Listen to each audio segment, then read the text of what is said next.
18 जून 2023 सुबह 8 बजे।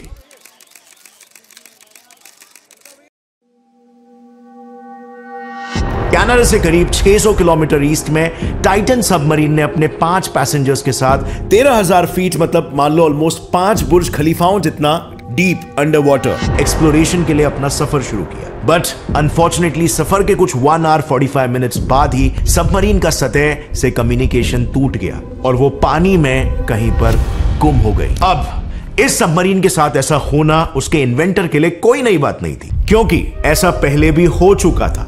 यस, इसके बारे में मैं डिटेल में आपको बाद में बताऊंगा, लेकिन क्योंकि इनके साथ ये पहले हो चुका था इसलिए सबमरीन को तुरंत बचाने के लिए कोई एक्शंस नहीं लिए गए अंटिल ये सबमरीन अपने शेड्यूल टाइम 3 बजे के बाद भी वापस लौट नहीं पाई।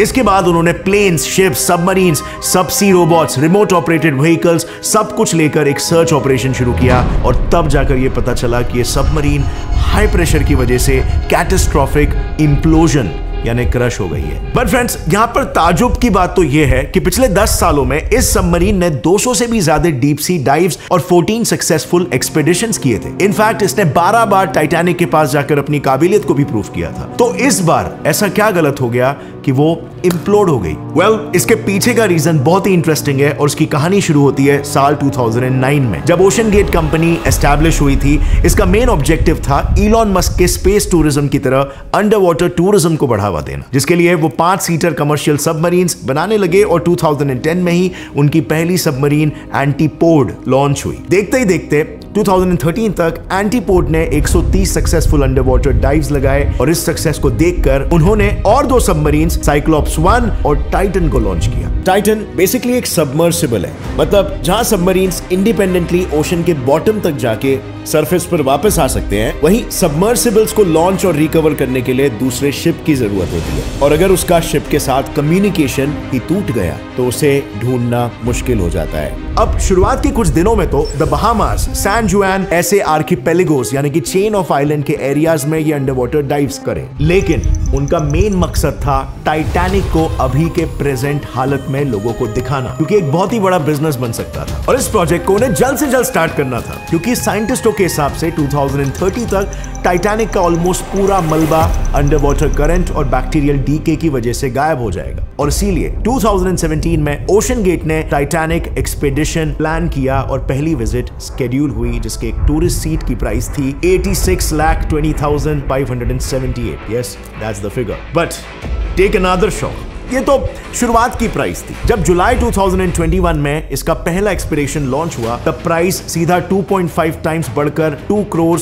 5 लाख रुपीस हो गई। अब यहां पर एक्सपेडिशन शुरू हुआ था 2021 को और फिर 2021 से 2023 के बीच में 12 बार टाइटन टूरिस्ट को टाइटैनिक की विजिट कराकर सही सलामत वापस लेकर आई। एंड माइंड यू, इन सारे विजिट्स में हर बार ओशन गेट कंपनी के फाउंडर और सीईओ स्टॉकटन रश खुद भी शामिल थे। और अभी रिसेंटली 18 जून 2023 को हुए एक्सीडेंट वाले डाइव में इंटरेस्टिंग चीज ये थी कि उस सबमरीन में बैठे बाकी के पैसेंजर्स भी कोई नॉविस नहीं थे, बल्कि दे वर ऑल ट्रेन्ड प्रोफेशनल्स जिनको डीप सी डाइविंग का अच्छा खासा एक्सपीरियंस था। देखो, इस सबमरीन में 5 जन बैठे थे। सबसे पहले तो कंपनी के सीईओ स्टॉकटन रश खुद, क्योंकि उनकी खुद की कंपनी थी, काफी टाइम से सबमरीन्स में ट्रैवल ऑलरेडी कर रहे थे टेस्ट करने के लिए चीजों को। और फिर बैठे थे उसमें अगले पर्सन पॉल हेनरी नार्जियोलेट, जो कि एक फ्रेंच नेवी के पायलट रह चुके थे और अंडर वाटर टाइटैनिक के व्रेकेज तक 37 टाइम्स जा चुके थे। एक्चुअली उनकी नेवी से रिटायरमेंट के बाद उन्होंने अपनी खुद की कंपनी खोली थी RMS टाइटैनिक,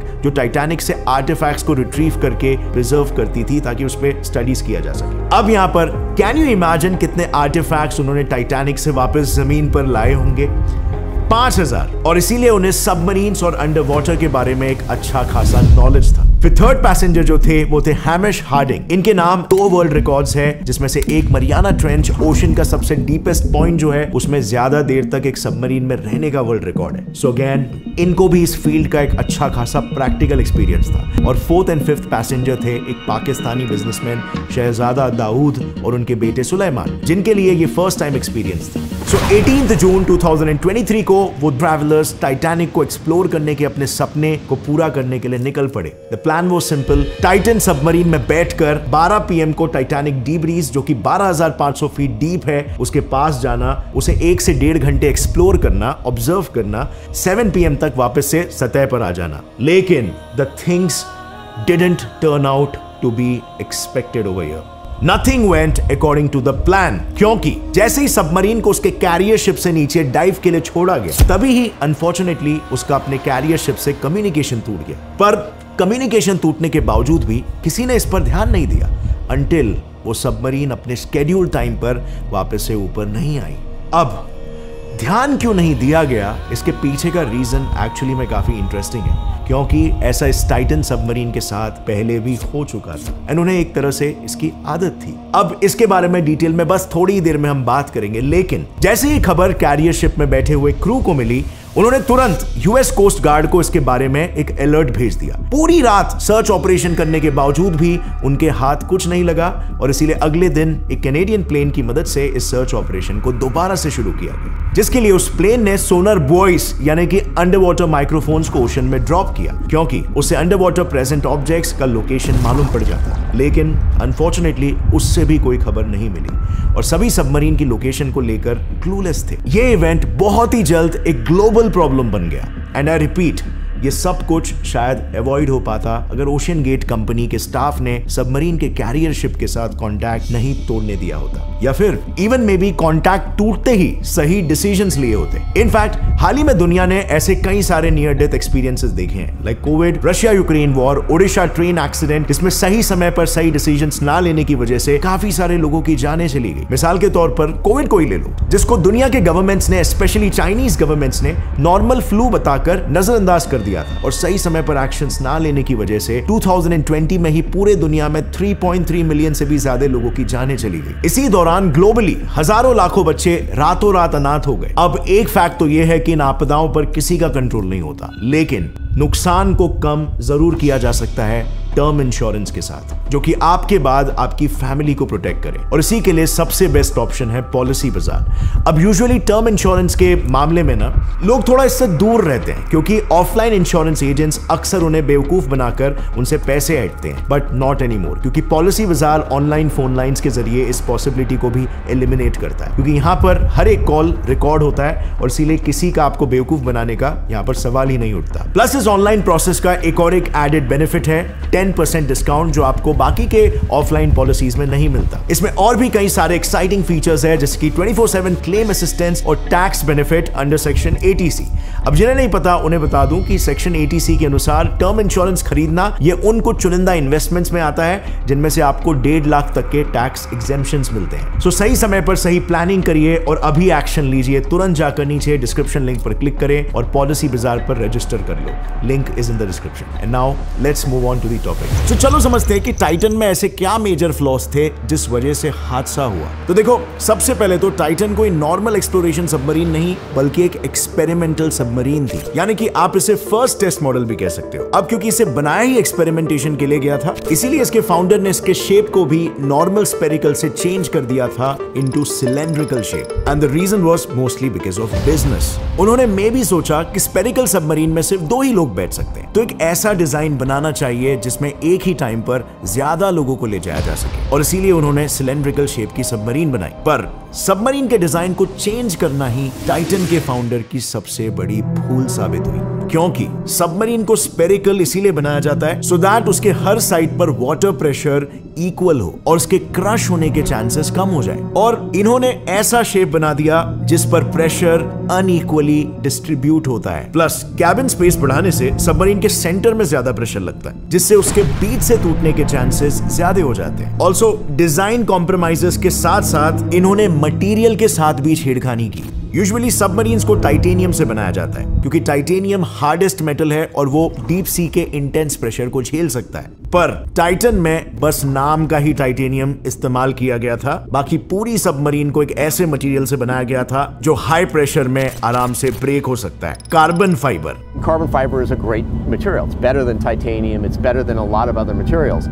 अब इतना सब सुनकर मैं आप जैसे लोग भी ये बता सकते हैं कि ये सबमरीन पानी में ज्यादा गहराई तक नहीं टिक सकती, बट ओशन गेट के सीईओ इसके इस डिजाइन को लेकर फॉर सम रीजन काफी ज्यादा कॉन्फिडेंट थे। उनका ये मानना था कि इस डिजाइन को Washington university, American aircraft company Boeing और नासा ने मिलकर बनाया था और इसीलिए टेंशन लेने की कोई जरूरत नहीं। अब सच बात क्या थी, वाकई में ये एजेंसीज ने अप्रूव किया था कि नहीं, ये तो नहीं पता, लेकिन चलो इस इशू को साइड में रखते हैं और सामने लाते हैं दूसरे इशू। क्या जो पैसेंजर्स थे जिन्हें डीप सी का अच्छा खासा प्रैक्टिकल एक्सपीरियंस था, उन्होंने इसमें बैठने से पहले कोई रिसर्च नहीं किया? क्योंकि एक बेसिक रिसर्च से ये मालूम पड़ जाता है कि सबमरीन के पास्ट पैसेंजर्स के एक्सपीरियंसेस भी कुछ खास नहीं थे। एक एक्स पैसेंजर डेविड पोक की अगर माने तो उनका रिव्यू था कि इसमें बैठना सुइसाइड करने से कम नहीं है। असल में डेविड पोक सीईओ स्टॉकटन रश के डिजाइन रिलेटेड क्लेम सुनकर इसमें बैठने गए थे, पर उन्होंने सबमरीन के अंदर जो देखा, वो जैसा उनके सामने पिक्चर पेंट किया था बिल्कुल वैसा नहीं था। उनका कहना है कि सबमरीन में लिटरली कैंपिंग में इस्तेमाल किए जाने वाले लाइट्स और हैंडल्स लगे थे। यहाँ तक कि एक मियर प्ले स्टेशन कंट्रोलर से इस सबमरीन को चलाया जा रहा था। उस सबमरीन को सपोर्ट करने वाला स्ट्रक्चर भी पूरी तरह से सड़ चुका था, जिसकी वजह से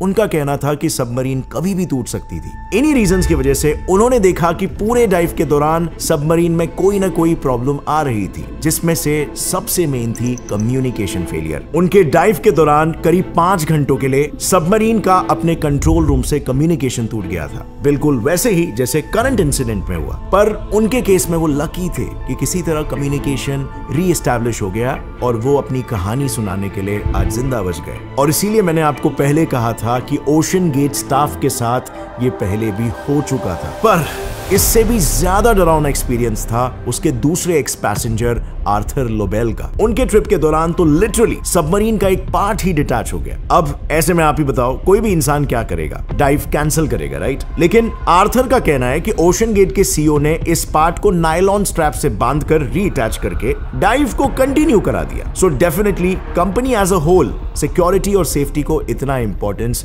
नहीं दे रही थी। बट यू नो व्हाट, ये दोनों हादसे कभी होते ही नहीं अगर टाइटन के फाउंडर ने 5 साल पहले अपने एक एक्स इंजीनियर डेविड लॉकरिज की वार्निंग को नजरअंदाज नहीं किया होता। दरअसल 2018 में OceanGate CEO Stockton Rush ने लॉकरिज नाम के एक इंजीनियर को टाइटन सबमरीन पर काम करने के लिए हायर किया था। अपने टीम के साथ उन्होंने सबमरीन को डिजाइन तो किया, बट उसके टेस्टिंग के दौरान उन्हें कुछ गड़बड़ी लगी। उन्होंने देखा कि 4000 फीट डेप्थ के बाद उसके हल, व्यू पोर्ट और कंट्रोल्स में क्रैक्स पड़ने लगे थे। यानी कि 4000 फीट से नीचे जाने पर सबमरीन का टूटना लगभग तय था, क्योंकि वो प्रेशर को हैंडल नहीं कर पा रहा था। और लॉकरिज के एनालिसिस के हिसाब से इसकी 3000 फीट पर भी टिके रहने की कोई गारंटी नहीं थी। और ओशन गेट ने तो कोई सेफ्टी सर्टिफिकेट ही नहीं निकलवाया था। यूजुअली ऐसे एक्सपीडिशन सबमरीन्स को एक सेफ्टी सर्टिफिकेट लेना पड़ता है जो सर्टिफाई कराता है कि इसमें ट्रैवल करना सेफ है, पर स्टॉकटन ने इस पर ध्यान नहीं दिया।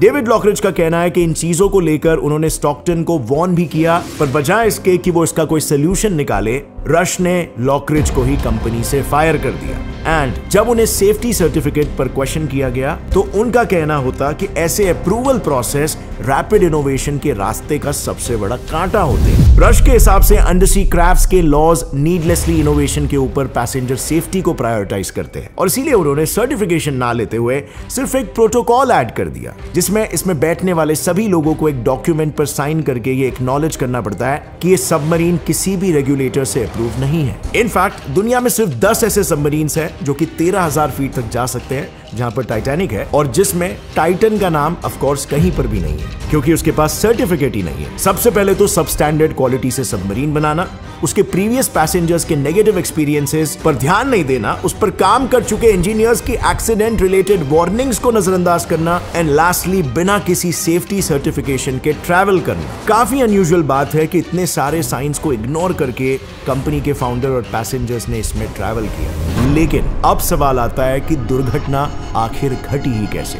वेल, रिसेंटली आए रिपोर्ट्स के अनुसार इस एक्सीडेंट के पीछे का रीजन कैटास्ट्रोफिक इंप्लोजन हो सकता है, जिसके चलते सबमरीन की हालत कुछ ऐसी हुई होगी। अब जैसे जैसे आप समुद्र में गहराई में जाते रहते हो, एक ऑब्जेक्ट पर जो चारों बाजू से प्रेशर अप्लाई हो रहा है पानी के वॉल्यूम की वजह से, वो बढ़ता चले जाता है। बिकॉज जितने गहराई में आप हो उतना ज्यादा वॉल्यूम पानी का ऊपर से आपके ऊपर एक्ट कर रहा है, राइट, पानी के जो मॉलिक्यूल्स हैं, और नीचे से पानी के मॉलिक्यूल्स की बॉयंसी। सो चारों बाजू से अगर प्रेशर अप्लाई हो रहा है तो ऐसे में कोई भी सॉलिड ऑब्जेक्ट क्रश हो जाएगा, इंप्लोड हो जाएगा। सो अगर लेटेस्ट रिपोर्ट्स की माने तो यूएस कोस्ट गार्ड ने एनालाइज किए सोनार डेटा के मुताबिक वो सबमरीन कैटास्ट्रोफिक इंप्लोजन का शिकार हो गया है। और ऐसा इसीलिए क्योंकि पानी के 10,000 फीट नीचे प्रेशर सी लेवल के कंपैरिजन में 350 टाइम्स बढ़ जाता है। इतने प्रेशर में कोई भी अनसर्टिफाइड सबमरीन क्रश हो सकती है, जिसे साइंटिफिक लैंग्वेज में कैटास्ट्रोफिक इंप्लोजन कहते हैं। सो एक्सप्लोजन मतलब बाहर की तरफ फटना, जैसे कोई फटाका फटता है, और इंप्लोजन का मतलब अंदर की तरफ